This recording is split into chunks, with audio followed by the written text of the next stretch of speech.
হয় তাহলে সেটাকে আমরা কি বলবো বলতো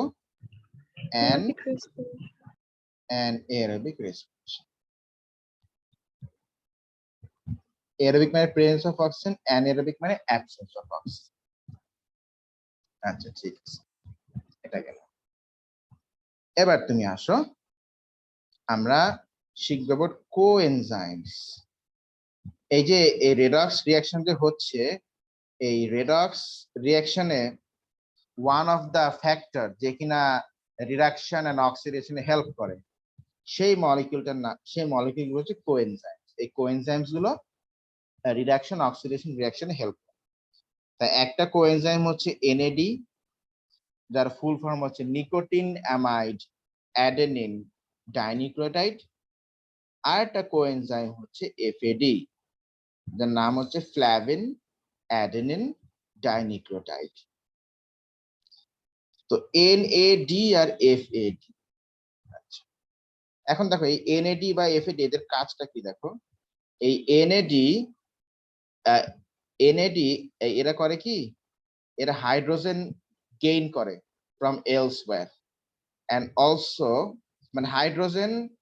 along with electrons এরা গেইন করে এরা হয়ে যায় রিডিউসড এনএডি এরা বলে কি হয়ে যায় রিডিউসড এনএডি হয়ে যায় ঠিক সেরকম এফএডিও কিন্তু হাইড্রোজেন আয়ন আর ইলেকট্রনস কে গেইন করে রিডিউসড এফএডি হয় কি বুঝছো না জিনিসটা এই আবার উল্টো হয় যখন দরকার হয় আর কি এই তো এফএডিও হাইড্রোজেন আয়ন আর ইলেকট্রন গেইন করে বলো কি হয়ে যায় রিডিউসড এফএডি হয়ে যায় ঠিক আছে কিনা তাহলে কোএনজাইমদের কাজ কি কোএনজাইমদের কাজ হচ্ছে এই অক্সিডেশন রিডাকশন রিঅ্যাকশন গুলোতে হেল্প করা ক্যাটালিস্ট মানে ক্যাটালিস্ট হিসেবে হেল্প করে বলা কারণ ওরাই একবার এই যে রিডিউসড হচ্ছে তারপরে আবার ওদেরকে ছেড়ে দিয়ে আবার ওই অক্সিডাইজ হয়ে যাচ্ছে তো এই জন্যই রিডক্স রিঅ্যাকশন এর কোএনজাইম গুলো খুব ভালোভাবে হেল্প করছে এবার তুমি আসো আমরা দেখি রেসপিরেশনের স্টেপস ফার্স্টে আসে এরোবিক রেসপিরেশন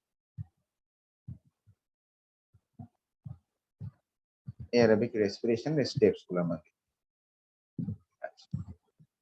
আগে আমরা লোকেশনটা দেখি যে এরোবিক রেসপিরেশনটা অ্যাকচুয়ালি কোথায় হয়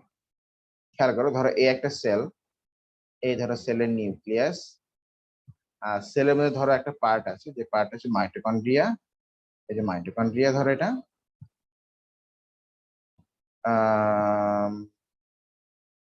মাইটোকন্ড্রিয়া